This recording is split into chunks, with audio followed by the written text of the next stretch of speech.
Hello everyone, welcome back to my channel. আজকে আবার একটা নতুন রেসিপি আনলাম। তার জন্য লাগবে চারমগজ, কাজু, আদা রসুন আর টমেটো। ওটাকে পেস্ট করে নিতে হবে।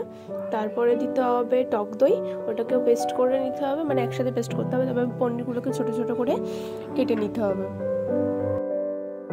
এবারে পনিরগুলোকে ভেজে নিতে হবে। তো আমি সেটা ভেজে নিয়েছিলাম, আমি ভিডিও করতে পারিনি।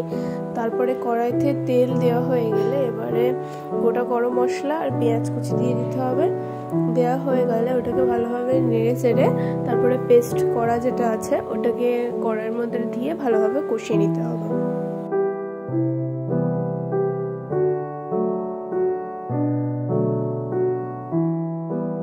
তারপরে কষানো হয়ে গেলে দিয়ে দিতে হবে কাশ্মীরি লঙ্কা। দেওয়া হয়ে গেলে তারপরে পরিমাণ মতো নুন,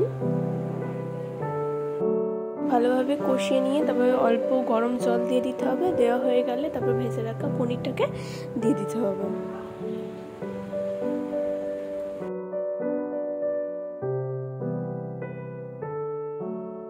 পরে ফুটে উঠলে কিছুক্ষণ পর কাসুরি মেথি দিয়ে দিতে হবে, আর দিয়ে দিতে হবে গরম মশলার গুঁড়ো।